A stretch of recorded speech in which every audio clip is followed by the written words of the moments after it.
First year BBA first sem Pokhara university र class 11 मा रहेको च्याप्टर बैंक रिकन्सिलिएसन स्टेटमेन्टको बारेमा आज हामी अध्ययन गर्न गइरहेका छौं। यो च्याप्टरमा आज हामी बैंक रिकन्सिलिएसन भनेको के हो, यो कसरी बनाइन्छ, किन बनाइन्छ र यसलाई हिसाब गर्दाखेरि कुन कुन पोइन्टहरुलाई हामीले ध्यान दिएर हेर्नुपर्छ भन्ने कुराको बारेमा विस्तृत रूपमा अध्ययन गर्ने छौं। आउनुहोस् सुरु गरौं आजको क्लास।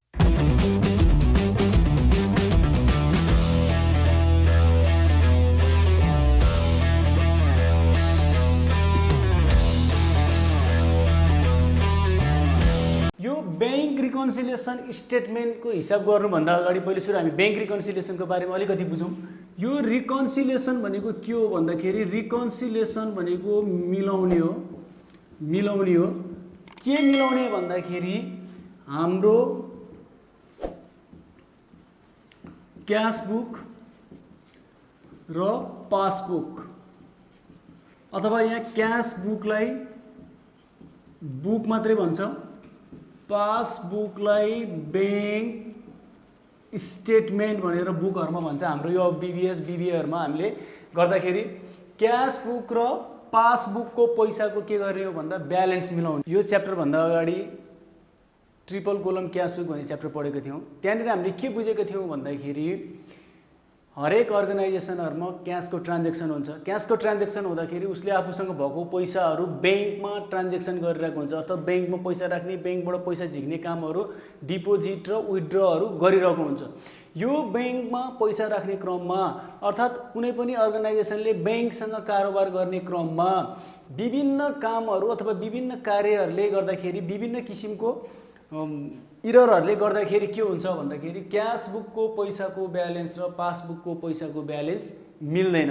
कुनै बेलामा क्याश बुक र पासबुकको पैसाको ब्यालेन्स मिल्दैन। अब यही नमिलेको चीजमा जहाँनेरि बिग्रेको हामीले त्यहीनेरि मिलाउँछौं। यहाँनेरि हेर्नु, क्याश बुक र पासबुकको पैसाको ब्यालेन्सहरु विभिन्न कारणहरुले धेरै कारणहरुले गर्दाखेरि बराबर हुँदैन। तर त्यो धेरै कारणहरुलाई हामीले मोटामोटी रूपमा भन्यो भने यही तीनटा कारणले गर्दाखेरि यो दुईटाको ब्यालेन्स बराबर आउँदैन। जस्तै item recorded by company only अर्थात कम्पनी भनेको हामीसँग भएको बुक अथवा क्याश बुक अथवा कम्पनीको खातामा मात्रै बैंकमा जम्मा गरेको, बैंकबाट झिकेको अथवा जेसुकै भएको चीजहरु पनि हाम्रो खातामा मात्रै चढ्यो अथवा यहाँनेरि कम्पनी अथवा बुकमा मात्रै चढ्यो, बैंकमा चढेन भनेदेखि बिग्रियो। जस्तै यहाँनेरि 100 रुपैयाँ प्लस गरे तर यहाँनेरि 100 रुपैयाँ प्लस गरेन भने यो बिग्रियो।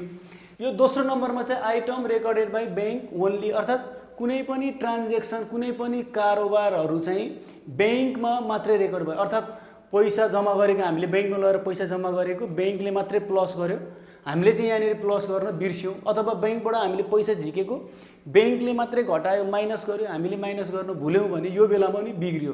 र अर्को भनेको इरर बाइ बैंक पनि हुन सक्छ, इरर बाइ कम्पनी अथवा हामीले पनि गल्ती गरेको हुन सक्छ। जस्तै मैले कसैलाई 5000 रुपैयाँको चेक काटेर दिएको थिएँ होला, चेक मैले 5000 को काटे तर हिसाब लेख्ने बेलामा 500 मात्र लेखेँ अथवा 5500 रुपैयाँ लेखेँ।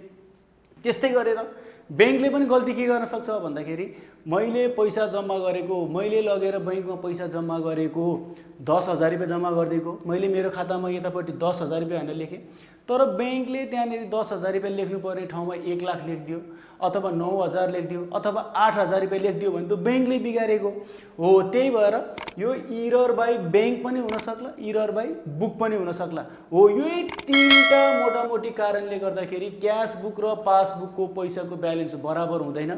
अब यो क्याश बुक र पासबुकको पैसाको ब्यालेन्स बराबर नभएपछि हामीले यसलाई बराबर बनाउनु पर्छ। बराबर बनाउनको लागि हामीले यो हिसाबमा दुईटा कुरा गर्छौं, कि एड गर्छौं कि लेस गर्छौं। यो दुईटा बराबर बनाउनको लागि कि एड गर्नुपर्छ कि लेस गर्नुपर्छ।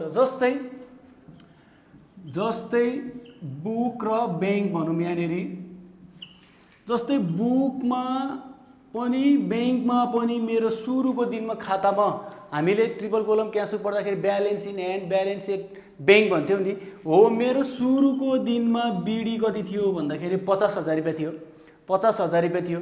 अब मैले 10000 रुपैयाँ बैंकमा लगेर जम्मा गरेँ। मैले 10000 रुपैयाँ बैंकमा जम्मा गरेपछि मैले प्लस गर्नु पर्थ्यो। मैले बैंकमा पैसा जम्मा गरेपछि मैले मेरो खातामा यहाँ त प्लस गरेँ, यहाँ त मैले प्लस गरेपछि मेरो यहाँ कति भयो भन्दाखेरि 60,000 रुपियाँ भयो। अब मैले यहाँनिर यो ब्याङ्कमा रेकर्ड गर्न भुलेँ। अब मैले यहाँनिर 10,000 रुपियाँ रेकर्ड गर्न भुलेँ भने चाहिँ यहाँ कति मात्रै भयो भन्दाखेरि यहाँ चाहिँ 50,000 मात्रै भयो। अब यहाँ हेर्नु है, यहाँनिर चाहिँ 60,000 भयो, यहाँनिर कति मात्रै भयो भन्दा 50,000 भयो। अब मैले त लास्टमा त हिसाब मिलाउनु छ। हिसाब मिलाउनको लागि अब मैले के गर्नु पर्यो भन्दा जहाँनिर रेकर्ड भएको छैन, यो बीबीएस बीबीएको यो ब्याङ्क रिकन्सिलिएसनमा चाहिँ हामीले जहाँनिर रेकर्ड भएको छैन त्यहाँनिर गएर हामीले के गर्नुपर्छ भन्दा रेकर्ड गर्नुपर्छ। जहाँनिर रेकर्ड गर्न छुटेको छ त्यहाँनिर गएर हामीले के गर्नुपर्छ भन्दा रेकर्ड गर्नुपर्छ। यो हिसाबमा मैले पैसा जम्मा गरेको 10,000 मेरो खातामा चढाइसकेँ। मेरो कहाँ छुट्यो भन्दा ब्याङ्कमा छुट्यो भने चाहिँ अब मैले ब्याङ्कमा गएर के गर्नुपर्छ भन्दा प्लस 10,000 रुपियाँ गरेपछि यहाँ पनि कति हुन्छ भन्दा 60,000 रुपियाँ हुन्छ र यो दुइटै के हुन्छ भन्दा बराबर हुन्छ। यसरी मैले गर्नुपर्छ। सेम केस यदि मैले कसैलाई चेक काटेर 10,000 रुपियाँ दिएको भए मैले मेरो खाता 50,000 रुपियाँबाट 10,000 रुपियाँ के गर्थेँ भन्दा माइनस गर्थेँ। यहाँनिर कति छ अब मेरो पैसा भन्दा 40,000 रुपियाँ छ भन्थेँ चेक काटिदिएको भए। तर यहाँनिर मैले यहाँ नलेखेको भए, यहाँनिर मैले नलेखेको भए चाहिँ यहाँ कति रुपियाँ हुन्थ्यो भन्दा 85,000 रुपियाँ बाँकी रहन्थ्यो। अब मैले यो हिसाब त बिग्रियो, यहाँ मेरो 40,000 हुनुपर्ने हो, यहाँ चाहिँ कति रुपियाँ देखियो भन्दा 50,000 रुपियाँ देखियो। अब मैले यो मिलाउनको लागि यहाँ पनि के गर्नु पर्यो भन्दाखेरि 10,000 रुपियाँ लेस गर्नु पर्यो हो। त्यसकारण हिसाब मिलाउनको लागि हामीले कि एड गर्नुपर्छ कि लेस गर्नुपर्छ। किन भन्दाखेरि किनकि हाम्रो यो कुनै न कुनै ठाउँमा यही तीनटा कारणले गर्दा कुनै न कुनै ठाउँमा हिसाब बिग्रिएको हुन्छ। अब हामीले सुरुमा पत्ता लगाउनु पर्यो यो कहाँनिर बिग्रिएको हो भनेर, अथवा जहाँनिर हिसाब रेकर्ड राख्न छुटेको त्यहाँनिर गएर हामीले रेकर्ड राखिदिन्छौँ।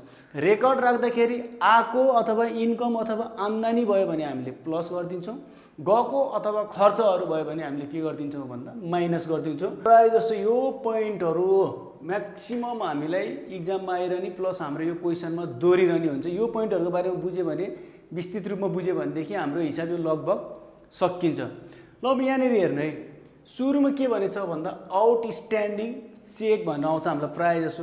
यो आउटस्ट्यान्डिङ चेकलाई अर्को के पनि भन्छ भन्दा cheque issued but not presented for payment पनि भन्छ। 11 क्लासमा हामीले cheque issued but not presented for payment भनेर पढेको थियौँ। यहाँ चाहिँ आउटस्ट्यान्डिङ चेक भनेको के हो भन्दाखेरि मैले अथवा कम्पनीले, हाम्रो यहाँनिर दुईवटा हुन्छ, एउटा कम्पनी हुन्छ एउटा ब्याङ्क हुन्छ। यो ब्याङ्क रिकन्सिलिएसन भनेको हामी र ब्याङ्क बिचको विवाद हो, यसलाई मिलाउने हो हामीले। अब यहाँनिर हामीले यो हरेक पोइन्टको दुई ठाउँमा ट्रान्जेक्सन हुनुपर्छ, एउटा बुकमा हुनुपर्छ एउटा ब्याङ्कमा हुनुपर्छ। अब हामीले पहिले सुरु यो पोइन्टहरूलाई यहाँ चढाउनुभन्दा अगाडि बुक र ब्याङ्कको बारेमा अलिकति बुझ्नुपर्छ। बुकमा डेबिट र क्रेडिट घर हुन्छ, ब्याङ्क स्टेटमेन्टमा पनि डेबिट र क्रेडिट घर हुन्छ। अलिकति बुझ्नुपर्छ हामीले। बुकमा अथवा कम्पनीमा आम्दानीहरू भयो भने, इन्कमहरू भयो भने त्यसलाई डेबिटमा चढाउँछ, प्लस भयो भने डेबिटमा हुन्छ, माइनस भयो भने क्रेडिटमा हुन्छ। त्यस्तै गरेर ब्याङ्क स्टेटमेन्टमा हाम्रो के हुन्छ भन्दाखेरि डेबिट भयो भने माइनस हुन्छ, क्रेडिट भयो भने चाहिँ प्लस हुन्छ। अर्थात् यहाँनिर हामीले इन्कम गर्यो भने डेबिटमा चढायो भने योसँग इक्वल बनाउनको लागि ब्याङ्कले चाहिँ क्रेडिट साइडमा चढाउनुपर्छ, बल्ल के हुन्छ भन्दा इक्वल हुन्छ।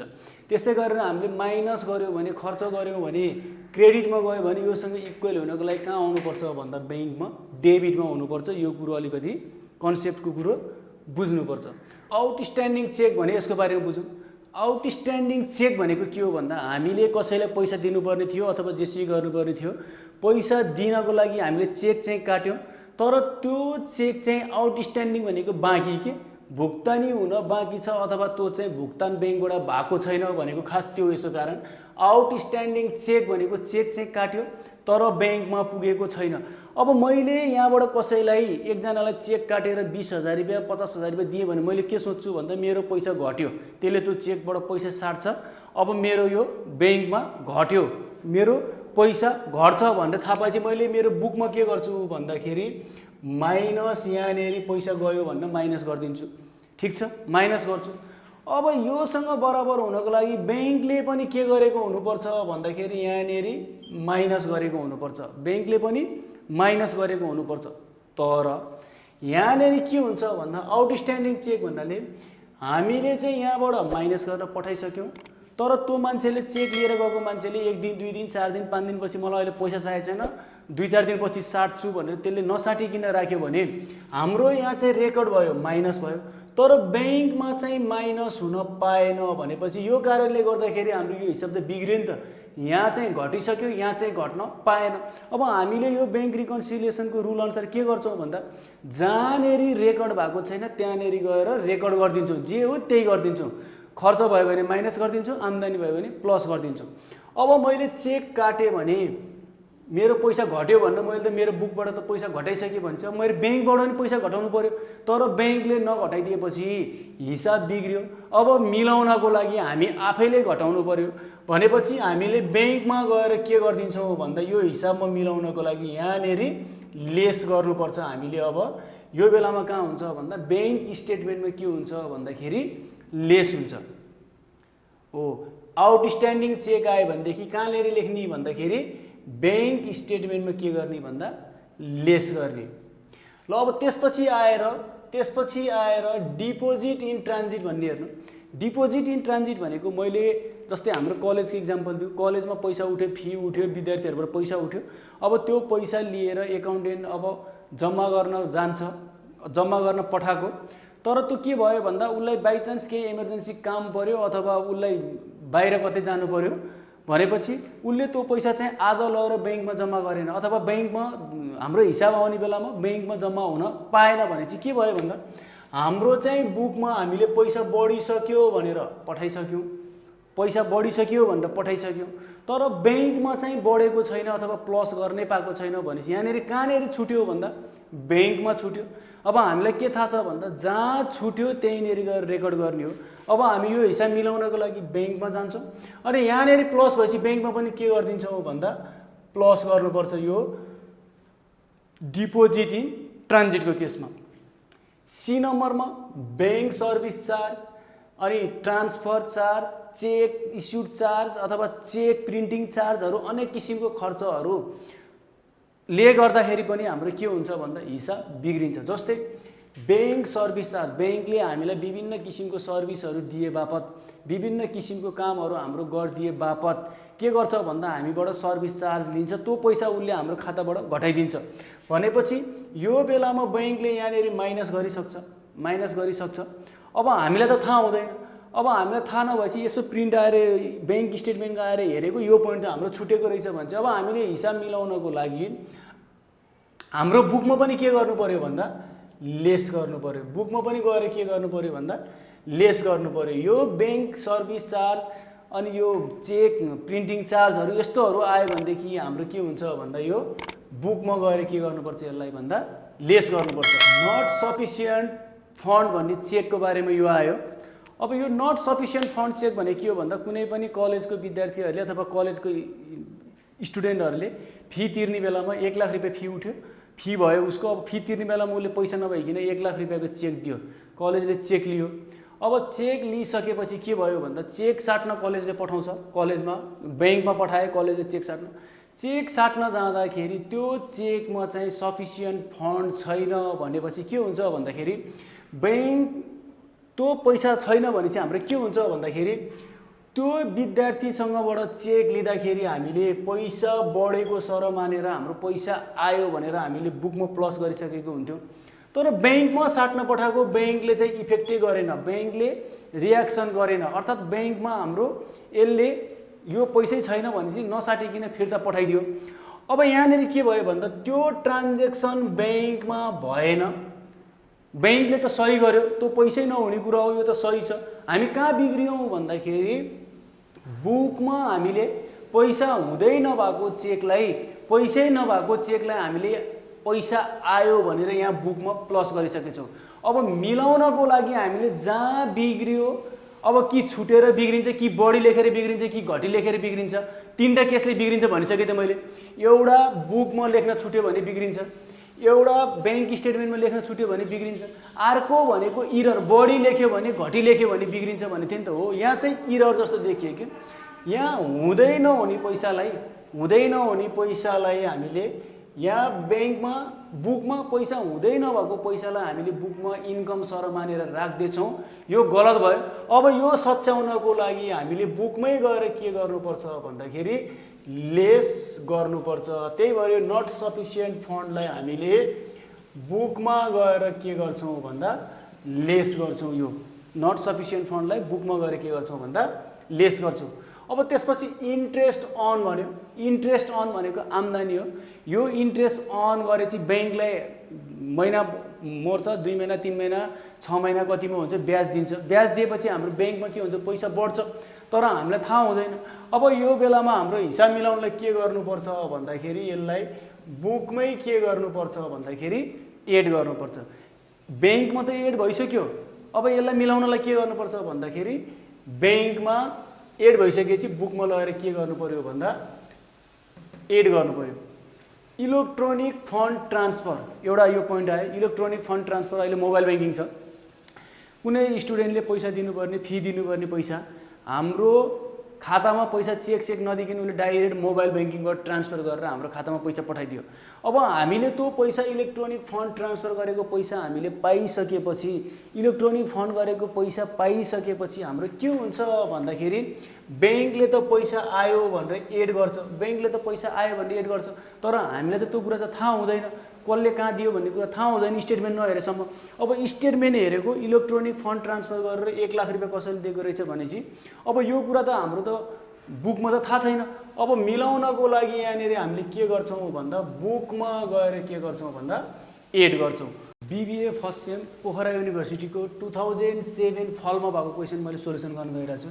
यहाँनिर के भनेछ भन्दा ब्यालेन्सेस फर ब्याङ्क स्टेट। मैले क्वेसन पुरै साह्रै छैन है, यो मलाई चाहिने बुझ्ने मात्रै छ। तपाईँहरूले चाहिँ क्वेसन त्यहाँनिर हेर्नु होला 2007 फलको। यहाँ ब्यालेन्स ब्याङ्कमा दिएको छ 18,862, बुकमा दिएको छ 17,250। मैले यो फर्मेट बनाएँ पहिले, यहाँनिर पार्टिकुलर एमाउन्ट गरेँ। XYZ कम्पनीको रहेछ, मैले केही पनि डिटेलहरू सारेको छैन। अब त्यसपछि यहाँनिर हेर्नु ए नम्बर, बी नम्बरमा bank service charge ₹25 appear in bank which is not recorded in cash book भन्यो। अर्थात् ब्याङ्कले चार्ज गरेको 25 रुपियाँ चाहिँ क्यास बुकमा लेखेको छैन भने यो छुट्यो। कहाँ छुट्यो भन्दाखेरि कहाँनिर रेकर्ड भएन भन्दाखेरि यो बुकमा भएन भने चाहिँ अब हामीले मिलाउनको लागि बुकमा यसलाई एडिट गर्नुपर्छ। बुकमा हामीले एडलेस जे गर्ने त्यो गर्नुपर्छ। सी नम्बरमा cheque return by bank return by XYZ company which have not been cleared by bank ₹1220 1220 रुपियाँ। अर्थात् हामीले चेक चाहिँ लेखिसकेछौँ, XYZ कम्पनी भनेको हामी हो, XYZ कम्पनी हामीले चेक लेखिसकेछौँ, तर त्यो लेखेको पैसा चाहिँ ब्याङ्कले अहिलेसम्म क्लियर गरेको छैन भनेपछि यो आउटस्ट्यान्डिङ चेक भयो हाम्रो यो। त्यसपछि गएर डी नम्बरमा deposit of ₹887 in bank statement but not shown in cash book. ब्याङ्कमा डिपोजिट भयो पैसा 887 रुपियाँ, तर त्यो चाहिँ हाम्रो बुकमा हामीलाई थाहा छैन कसले जम्मा गरिदिएको, हाम्रोमा आएन भनेपछि यो बिग्रिएको बुकमा हो, बुकमा मिलाउनुपर्छ। ई नम्बरमा deposit of ₹645 made late deposit appear in bank रे। यो चाहिँ डिपोजिट गरेको पैसा ढिलो भयो रे, यो चाहिँ ब्याङ्कमा एपियर भएको छैन, अर्थात् यो डिपोजिट अन ट्रान्जिट हो। यो डिपोजिट अन ट्रान्जिटको केस हो यो। एफ नम्बरमा customer cheque return of ₹140 for not sufficient fund, यो नट सफिसियन्ट फन्डको केस हो। यो मैले पुरै क्वेसन सारेको छैन। जी नम्बरमा हेर्नु ब्याङ्क कलेक्टेड ₹315 रुपियाँ notes of which ₹15 is interest and face value ₹300। अर्थात् ब्याङ्कले कुनै एउटा नोट्स कलेक्सन गरेछ 315 रुपियाँ प्राइस भएको, त्यो 315 रुपियाँमा चाहिँ 15 रुपियाँ चाहिँ ब्याज रहेछ, 300 रुपियाँ चाहिँ त्यसको फेस भ्यालु रहेछ भन्ने कुरा यहाँनिर गऱ्यो। अब हामीले यो हिसाबको ब्याङ्क रिकन्सिलिएसन बनाउँछौँ, त्यसपछि यसको जर्नल इन्ट्री बनाउँछौँ। ल अब यहाँनिर हामीले सुरुमा बी नम्बरमा हेरौँ। Bank service charge ₹25 appear in bank भन्यो। सर्भिस चार्ज भनेको के हो भन्दा खर्च हो। खर्च भयो भने माइनस हुन्छ। यो चाहिँ कहाँनिर देखियो रे भन्दाखेरि ब्याङ्कमा देखियो भने चाहिँ यसको यहाँनिर नोट बनाऊँ यहाँ अलिकति, ब्याङ्क र बुक। अब यो लेस कहाँनिर देखियो भन्दा ब्याङ्क सर्भिस चार्ज कहाँनिर छ रे भन्दाखेरि यहाँनिर माइनस भयो, ब्याङ्कमा माइनस भएछ। यो किन माइनस गर्यो भन्दा चार्ज फाइन पेनल्टी खर्च, खर्च भयो भने माइनस गर्ने, इन्कम भयो भने प्लस गर्ने। यो कहाँनिर छ भन्दा ब्याङ्कमा छ रे भने चाहिँ ब्याङ्कमा माइनस भयो भनेपछि यो ब्याङ्कमा मात्रै रेकर्ड भयो। अब हामीले ब्याङ्कमा मात्रै रेकर्ड भएर यो ब्यालेन्स आउँदैन। अब हामीले कहाँ पनि रेकर्ड गरिदिनुपर्छ भन्दाखेरि रेकर्ड नभएको ठाउँ बुकमा गएर रेकर्ड गरिदिनुपर्छ। अब बुकमा गएर यहाँनिर माइनस भइसकेपछि हामीले बुकमा पनि के गरिदिनुपर्छ भन्दा लेस गरिदिनुपर्छ। अब हामी बुकमा गएर यहाँनिर लेस गऱ्यौँ, के भनेर लेख्छौँ भन्दाखेरि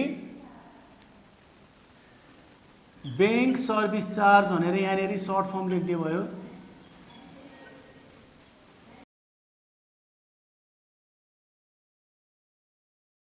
सी नम्बरको क्वेसन हेर्नु त, सी नम्बरमा के भनेछ भन्दा cheque return by XYZ company which have not been cleared by bank ₹1220 भने। अर्थात् हामीले चेक रिटर्न गरिसक्यो भनेको चेक इस्युड गर्यो। अब हामीले चेक इस्युड गरेपछि हामीले यहाँनिर के गर्छौँ भन्दाखेरि हाम्रो बुकमा हामीले पैसा घटाउँछौँ, तर यो चेक इस्युड गरेको पैसा चाहिँ ब्याङ्कमा देखिएको छैन रे भने चाहिँ यहाँनिर छैन। यहाँनिर छैन भने चाहिँ अब हामीले यहाँनिर के गरिदिनु पर्यो भन्दा यहाँ पनि आफैले के गरिदिनु पर्यो भन्दा लेस गरिदिनु पर्यो। अर्थात् मैले अगाडि नै भनिसकेको थिएँ हाम्रो तीनटा कुराले गर्दाखेरि मेन कारणले बिग्रिने हो। एउटा भनेको ब्याङ्कमा मात्रै रेकर्ड भयो भने, एउटा भनेको बुकमा मात्रै रेकर्ड भयो भने, एउटा चाहिँ ब्याङ्क र बुकले मिस्टेकली घटी बढी गरिदियो भनेदेखि त्यो तीनटा कारणले हाम्रो यो ब्यालेन्स बिग्रिने हो। अब जस्तै यो क्वेसनमा बुकमा मात्रै पैसा घट्यो भने चाहिँ यहाँ मात्रै रेकर्ड भयो। अब हाम्रो हिसाब कहाँ बिग्रियो भन्दाखेरि ब्याङ्कमा बिग्रियो। अब हामीले मिलाउनको लागि कहाँनिर मिलाउनु पर्यो भन्दा ब्याङ्कमा मिलाउनु पर्यो। यहाँनिर माइनस भएपछि यहाँ पनि के गरिदिनु पर्यो भन्दा माइनस गर्नु पर्यो। त्यही भएको भएर सी नम्बरमा हाम्रो के भयो भन्दा ब्याङ्कमा गएर हाम्रो लेस गर्नु पर्यो। अब ब्याङ्कमा गएर हामीले यहाँनिर के लेख्यौँ भन्दा लेस लेख्यौँ आउटस्ट्यान्डिङ चेक भनेर रुपिस कति लेख्यो भन्दा 1220 गऱ्यौँ हामीले। किन भन्दा यो भनेको cheque issued but not presented for payment जस्तै चेक काट्यो तर त्यो चेक ब्याङ्कमा पुगेको छैन, त्यसलाई सर्ट फर्ममा लेख्दा आउटस्ट्यान्डिङ चेक भनेर लेख्छौँ। होइन भने तपाईँले क्वेसन सारिदिए पनि हुन्छ। डी नम्बरको पोइन्ट हेर्नुहोस्। अब डी नम्बरमा deposit of ₹887 into bank statement but not shown in cash book रे। पैसा डिपोजिट गरेको ब्याङ्कमा चाहिँ देखियो रे तर क्यास बुकमा देखिएन भने चाहिँ यो डिपोजिट भनेको इन्कम हो। इन्कम भएपछि प्लस हुन्छ। यो कहाँनिर प्लस छ भन्दाखेरि यहाँ ब्याङ्कमा चाहिँ देखियो भने चाहिँ ब्याङ्कमा प्लस छ। अब हामीले यहाँनिर मात्रै लेख्यो, यो यहाँनिर लेखेको छैन, छुट्यो भनेपछि मिलाउनको लागि अब हामीले यहाँनिर पनि के गरिदिनु पर्यो भन्दाखेरि बुकमा पनि यसलाई के गर्नु पर्यो भन्दा एड गर्नु पर्यो भने चाहिँ अब यो डी नम्बरको पोइन्ट हाम्रो कहाँ जान्छ भन्दा बुकमा एड हुन्छ। यसलाई deposit shown only in bank भनेर राख्यौँ हामीले। कति रुपियाँ छ पैसा भन्दाखेरि 887 रुपिस राख्यौँ। ल अब ई नम्बरको पोइन्ट हेर्नुहोस्। ई नम्बरमा deposit of ₹645 made late deposit अन एपेयर अन ब्याङ्क रे डज नट भनेको ब्याङ्कमा पैसा जम्मा गर्न पठाएको 645 रुपियाँ चाहिँ ढिलो भएको कारणले गर्दाखेरि ब्याङ्कमा देखिएको छैन भने चाहिँ यो बुकमा मात्रै देखियो। डिपोजिट भनेको इन्कम हो, यो कहाँ मात्रै छ does not appear on bank भनेको ब्याङ्कमा छैन भने चाहिँ यो बुकमा मात्रै छ भने चाहिँ बुक प्लस भयो। अब हामीले मिलाउनको लागि यहाँनेरि पनि के गरिदिनु पर्छ भन्दाखेरि प्लस गर्नुपर्छ। अर्थात् ब्याङ्कमा हामीले के गरिदिनु पर्यो भन्दा एड गर्नु पर्यो भने चाहिँ यसलाई हामीले के लेख्छौँ भन्दाखेरि चेक अन ट्रान्जिट। अर्थात् यसलाई चेक भन्दा पनि डिपोजिट अन ट्रान्जिट भनेर लेखिदिउँ। डिपोजिट अन ट्रान्जिट पैसा जम्मा गर्न पठाएको तर ब्याङ्कमा नपुगेको यो कन्सेप्ट कति हो भन्दाखेरि यो 645 रुपिस। ल त्यसपछि एफ नम्बरको पोइन्ट हेरौँ हामीले। एफ नम्बरमा के भनेछ भन्दा customer cheque return rupees for not sufficient fund. अर्थात् कुनै कस्टमरले हामीलाई दिएको पैसा चेक ब्याङ्कमा जम्मा गर्न पठाएको तर ब्याङ्कले चाहिँ त्यो चेकमा पैसा छैन भनेर त्यो खातामा पैसा छैन भनेर फिर्ता पठाइदियो। अब हामीले यहाँनिर के गरेको हुन्छौँ भन्दा यस्तो बेलामा भन्दा हामीले कसैले चेक दिएपछि पैसा आयो भन्ने जस्तो मानेर यसलाई प्लस गर्छौँ, यहाँनिर बुकमा प्लस गर्छौँ। तर यो ब्याङ्कमा पठाउँदाखेरि ब्याङ्कले चाहिँ तेरो पैसा छैन है भनेर यहाँनिर रेकर्ड राख्दैन, केही पनि गर्दैन भनेपछि अब हाम्रो यहाँनिर चाहिँ अलरेडी प्लस भइसक्यो, यहाँनिर अलरेडी प्लस भइसक्यो, जुन चाहिँ इरर जस्तो देखिन्छ।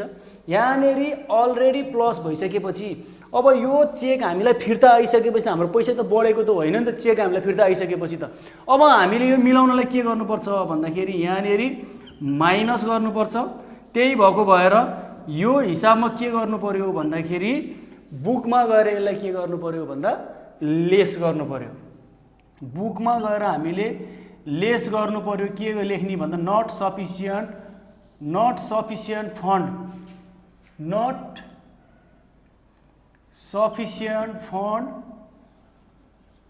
चेक भनेर राख्छौँ हामीले। कति रुपियाँ राख्छौँ भन्दाखेरि 140 rupees. G number bank collected ₹350 notes of which rupees, अर्थात् यसले के भनेको भन्दाखेरि 315 रुपियाँ भ्यालु भएको एउटा नोट्स रिसिभेबल अथवा नोट्स त्यसले कलेक्सन गर्यो अरे, ब्याङ्कले कलेक्सन गर्यो अरे, ब्याङ्कले कलेक्सन गर्यो अरे। अब ब्याङ्कले कलेक्सन भन्ने बित्तिकै कलेक्सन कलेक्टेड भनेको त आम्दानी हो नि त, ब्याङ्कमा के भयो यो भन्दा प्लस भयो। अब यो यहाँनिर छैन। अब हामीले यो हिसाब मिलाउनको लागि यहाँनिर के गरिदिनु पर्यो भन्दा बुकमा गएर त्यसलाई के गर्नु पर्यो भन्दा एड गर्नु पर्यो। तर यो 315 रुपियाँ मध्ये 15 रुपियाँ चाहिँ इन्ट्रेस्ट हो रे, 300 रुपियाँ चाहिँ त्यसको नोट्सको फेस भ्यालु हो भनेपछि यो दुईटा पोइन्ट यसमा जोडिएको छ भनेपछि अब हामीले यहाँ बुकमा गएर दुईटा कुरा लेख्छौँ। यहाँनिर नोट्स रिसिभेबल भनेर लेखिदिउँ, नोट रिसिभेबल 300 रुपियाँ, इन्ट्रेस्ट अन 15 रुपियाँ गरेर 315 रुपियाँ भएको अरे। यो यसरी भएको यो 315 रुपियाँ चाहिँ टोटल हो। तर त्यो एउटै चिजको होइन, त्यहाँ दुईटा कुरा मिसिएको छ। एउटा चाहिँ त्यसको फेस भ्यालु भनेको मूल्य चाहिँ 300 रुपियाँ र त्यसमा त्यो यो पैसाले कमाएको इन्ट्रेस्ट होला अथवा के होला, इन्ट्रेस्ट 15 रुपियाँ गरेर 315 रहेछ। यो दुईटा गरेर हामीले यसरी यसलाई राख्यौँ। अब यो गरिसकेपछि हामीले हाम्रो हिसाबको सोल्युसन गर्नतिर लाग्छौँ। अब हेर्ने यो सबै क्यालकुलेसन गरिसकेपछि यो प्लस प्लस भयो, यो माइनस गर्दाखेरि 18,287 रुपिज आउँछ। यहाँ पनि यो तीनटा जोड्दा 1202 रुपियाँ हुन्छ। त्यसपछि यो दुईटा जोड्दा 165 रुपियाँ माइनस हुन्छ। यो सब जोड घटाउ गर्दाखेरि 18,287 रुपियाँ आउँछ। अर्थात् यहाँको पैसा र यहाँको पैसा दुईटै बराबर आयो। यो भनेको के हो भन्दा एडजस्टेड ब्यालेन्स, एडजस्ट गरेर मिलाएर निकालेको ब्यालेन्स कति हो भन्दा 18,287। यो पनि एडजस्ट गरेर निकालेको ब्यालेन्स कति हो भन्दा 18,287 रुपियाँ। यो एक नम्बरमा हाम्रो ब्याङ्क रिकन्सिलिएसन स्टेटमेन्ट आयो। अब हामीले 2 नम्बरमा यसको के निकाल्छौँ भन्दाखेरि जर्नल इन्ट्री बनाउँछौँ। त्यसपछि 2 नम्बरमा हामीले जर्नल इन्ट्री बनाउँछौँ। जर्नल इन्ट्री बनाउँदाखेरि के कुरा बुझ्नुपर्छ भन्दा जर्नल इन्ट्री भनेको सधैँभरि बुकको बनाउने हो। अर्थात् हामीले यो बुकको घरबाट जर्नल इन्ट्री बनाउँछौँ। अब यो बुकमा हामीले जर्नल इन्ट्री बनाउँदाखेरि बुकमा दुईटा कुरा हुन्छ, एउटा एड भएको पोइन्ट हुन्छ, एउटा लेस भएको पोइन्ट हुन्छ। एउटा यो एड भएको पोइन्ट हुन्छ, एउटा यो लेस भएको पोइन्ट हुन्छ। अब हामीले जर्नल इन्ट्रीमा दुईटा कुरा याद गर्नुपर्छ, एउटा डेबिट हुन्छ, एउटा हाम्रो क्रेडिट हुन्छ। अब हामीले जर्नल इन्ट्रीको रुल अनुसार गर्दाखेरि all expenses and losses are debit, all income and gains are के हुन्छ हाम्रो भन्दा क्रेडिट हुन्छ। अब यो क्यास पासबुक, क्यास बुक अथवा बुक्स अथवा हामीसँग भएको क्यास बुकमा भएको यो एड भनेको इन्कम हो। यो एड भनेको के हो भन्दाखेरि इन्कम हो, आम्दानीलाई हामीले प्लस गरेको हो नि त। यो भनेको के हो भन्दा एक्सपेन्सेस हो, यो भनेको के हो भन्दा एक्सपेन्सेस हो। अब हामीले इन्कमलाई सधैँ क्रेडिट गर्छौँ, एक्सपेन्सेसलाई हामीले जर्नल इन्ट्रीमा सधैँ के गर्छौँ भन्दा डेबिट गर्छौँ। डेबिट क्रेडिट गर्ने रुल यही हो हाम्रो। यो बुकमा एड भएको त सबै आम्दानी भएको भएर प्लस भएको हो नि त, खर्च भएको भएर के भएको हो भन्दा माइनस भएको, इन्कम र एक्सपेन्सेस। अब जर्नल इन्ट्री बनाउँदा यो एडमा भएको सबै पोइन्टहरूलाई क्रेडिटमा राख्ने, लेसमा भएको खर्चको पोइन्टहरूलाई सबै कहाँ राख्ने डेबिटमा राख्ने। एउटा साइड थाहा पाएपछि अर्को साइडमा चाहिँ हामीले सधैँभरि क्यास अथवा ब्याङ्क भनेर लेखिदिने। जस्तै यहाँनिर ए नम्बरमा हेर्नु, deposits on only in bank भन्यो। यो deposits on only in bank भन्यो अर्थात् यो पैसा हामीले लिनुपर्ने रहेछ, लिनुपर्ने पैसा हो भनेर यसलाई बुझ्दाखेरि हुन्छ। अब हाम्रो यो रुल अनुसार यो पोइन्ट हाम्रो क्रेडिटमा जाने हो भने अब यसलाई डेबिटमा हामीले के लेख्छौँ भन्दाखेरि अपोजिट साइडमा बाँकी रहेको साइडमा सधैँ हामीले के लेख्ने हो भन्दा cash debit to account receivable कति हो भन्दा 887 ए नम्बरमा। बी नम्बरमा हेर्नु नोट रिसिभेबल र इन्ट्रेस्ट अन यो एउटै पोइन्ट हो नि त। यो दुईटै पोइन्ट कहाँ जान्छ भन्दा क्रेडिटमा जान्छ। यो एउटै क्वेसनमा जोडिएर आएको भएर नोट रिसिभेबल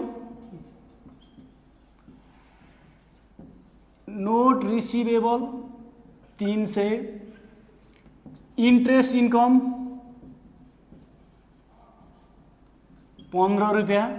अब यसको अपोजिट साइडमा सधैँभरि बाँकी रहेको साइडमा के लेख्ने भन्दाखेरि क्यास भनेर कति लेख्यो भन्दा 315 रुपियाँ भयो। अब सी नम्बरमा हेर्नु अब हामी लेसको घरमा गयो ब्याङ्क सर्भिस चार्ज भनेर लेख्यौँ। अब यो त सबै डेबिटमा हुन्छ भनेपछि ब्याङ्क चार्ज अथवा ब्याङ्क सर्भिस चार्ज डेबिट 25 रुपियाँ टु। अब यहाँ अपोजिट साइडमा के लेख्ने भन्दा बाँकी रहेको ठाउँमा चाहिँ क्यास अथवा ब्याङ्क लेखिदिने हो। डी नम्बरमा हेर्नु नट सफिसियन्ट फन्ड चेक हामीले कसैले दिएको पैसा लिनुपर्ने मान्छेले दिएको पैसा त्यो भएन भने त हाम्रो एकाउन्ट रिसिभेबल हो। एकाउन्ट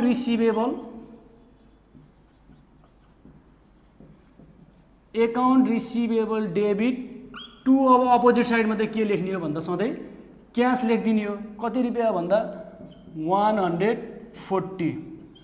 अब यो न्यारेसन टुहरू तपाईँहरूले सबै लेख्नुहोस्, फर्मेट मैले यो बनाइनँ। यसरी बनाउने यसको कन्सेप्ट चाहिँ हामीले बुझ्नु पर्यो। यो यसरी हाम्रो यो बन्छ। अब 3 नम्बरमा हामीले यसले के सोध्छ भन्दा एडजस्टेड ब्यालेन्स कति छ भनेर सोध्छ। त्यो भनेको यो आएको एन्सर यो दुईटै बराबर आएको एन्सर सारिदिने the adjusted balance of rupees ... भनेर सी नम्बरमा यो ल्याङ्ग्वेज लेखिदिने हो। यही सोध्छ हामीलाई यो ब्याङ्क रिकन्सिलिएसन स्टेटमेन्टमा। 3टा कुरा सोध्छ। एउटा हामीलाई बिआरएस बना भन्छ, बिआरएसको हेल्पमा हामीलाई जर्नल इन्ट्री बना भन्छ। जर्नल इन्ट्री बनाइसकेपछि एडजस्टेड ब्यालेन्स कति छ भनेर सोध्छु। यो आउने एन्सर हाम्रो सारिदिने हो।